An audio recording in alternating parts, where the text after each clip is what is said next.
you all to another very interesting class on BUS 406.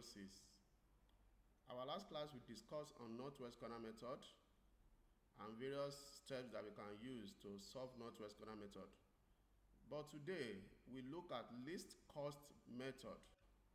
We look at the definition of least cost method. We look at the steps involved in solving least cost method. And we are going to solve like one or two examples of least cost method. I want you to sit back, follow me, and I believe you enjoy the rest of the day. Thank you. Hello students. I still remember my name, Sufyan Jelili Babatunde, and my email address bsufyan@noun.edu.ng. Today we'll be looking at least cost method. Last lecture we discussed on northwest corner method, which we define definition of northwest corner method and various steps involved in northwest corner method. But today we look at least cost method and steps and the definition of least cost method. Now let's look at the definition of least cost method. The least cost method is another method used to obtain the initial feasible solution for the transportation problem. The lower the cost cell are chosen over the higher cost cell with the objective to have the least cost of transportation method. Let's look at the steps involved in least cost method. Step 1 says, select the cell having minimum unit cost and allocate as much as possible. While step 2, we have ABC under the step 2. Step 2A, subtract this minimum value from supply and demand side. While 2B says, if the supply is equal to 0, then stroke that row, and if the demand is 0, then cross that column. While 2C, if minimum unit cost cell is unique, then select the cell where maximum allocation can be possible. While step 3 says, repeat these steps for all uncrossed rows and columns until all supply and demand values are equal to 0. Let's look at example 1 under the least cost method. This is the transportation matrix table where we have the sources, we have supply, and we have the demand. All these values under x1 d1, x1 d2, x1 d3, x1 d4, which is 19, 30, 50, 10. While the value under x2 d1, x2 d2, x2 d3, x2 d4, which is 70, 30, 40, 60. While the last value, which is x3 d1, x3 d2, x3 d3, x3 d4, where we have 40, 80, 70 units. We call all these value unit cost. All these value from 19 down to 20 is our unit cost. Why this is the supply, 7, 9, 18, which is the total is 34. Why the demand side is 5, 8, 7, 14, and the total is 34. What we need to look at is the total number of supply and total number of demand, if they are equal or not. And if you can see, the two are equal. Let's proceed to the solution of the northwest corner method of example 1. This is the table. We have 4 by 3 matrix table. Under the x1 d1 we have 19, like I said before. So let's look at the minimum unit cost from all these elements in the unit cost. What is the lowest unit cost in this matrix table? And the lowest is 8. That is where we are going to begin our allocation. What we need to consider in allocating any value is the supply and the demand side. Under the demand we have 8, and under the supply we have 18, based on the unit cost, the lowest one, which is 8. What we need to supply here is 8 because we need to satisfy either row or column. So that means if by putting 8 here, which I put in red, that means we have satisfied the column under D2. While the next unit cost is 10. So we need to consider the 7, and we also need to consider this 14. We need to allocate 7 based on the supply, while this 14 will be remain 7. So by supplying 7, we have to strike out all this row 1 after when we have already strike out the row 2, the column 2.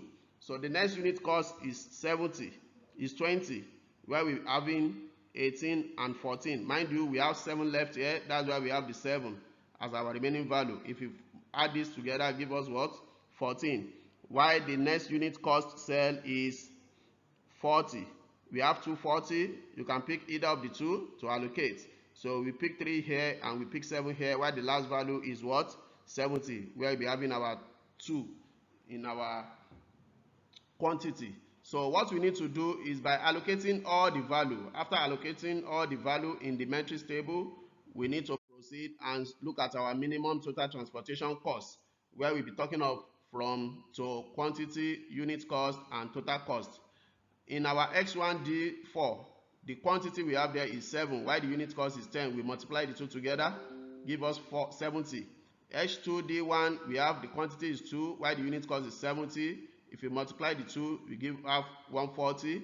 While X2D3, the quantity there is 7, while the unit cost is 40.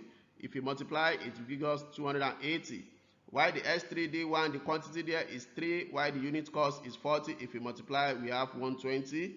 While X3D2, the quantity is 8, while the unit cost is also 8. If we multiply the two together, it will give us 64. While lastly, the X3D4, the quantity is 7, while the unit cost is 20. If you multiply, we'll be having 140. No, we have to look at the total summation, as in the total cost by addition. If you had 70 plus 140 plus 280 plus 120 plus 64 plus 140, the total cost we'll be having is 814. That is the example 1. Let's look at another example, which is example 2. This is the matrix table. This is 4 by 3 matrix table. The column is 4, while the row is 3. These are the value in the matrix table. If you look at the value, we have 29, we have 41, we have 25, we have 46, we have 15, 20, 26, 11, 22, 13, 13, 18, and the total demand is 14. We have total demand is 400, we have 300, we have 800, and we have 700, while the total is 2,200. While the supply side is 1,500, 700. If you add these three together, it will give us 2,200. That means the total number of supply and the total number of demand are equal. So we need to proceed and solve the example. This is the matrix table. This is the solution. If you go by the steps for example 1, I believe you won't have any issue to solve this particular example for the least cost method. I want you to look at the example 1 and see how this has been solved for the example 2. So let's look at the minimum unit transportation cost. This is what we arrive at by solving the example 2. So if you look at the transportation cost under this least cost method, we have from M to A, from M to C, from M to D, from N to D, from O to B, while the last is from O to C.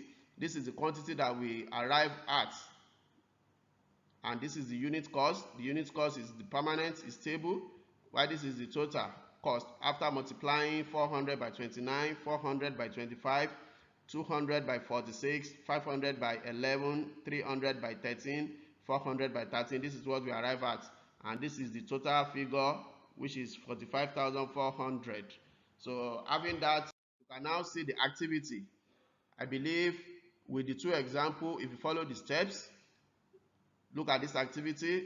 In the table below, items supplied from the origins A, B, C, D, which is this, A, B, C, D, and those demanded in locations, which is 1, 2, 3, and 4, are this shown. If the figure in the boxes are the unit cost, like I said earlier, all these values, they are all unit cost from 29 to 31.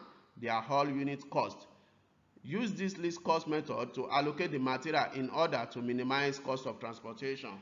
I believe everyone needs to try this, and I'll be expecting your feedback through the discussion forum table, and I wish you the best of luck. Our next class, we talk about the Vogel approximation method, where we'll be talking about the definition of Vogel approximation method and the various steps that we can use in solving Vogel approximation method. I wish you the best of the best. Thank you.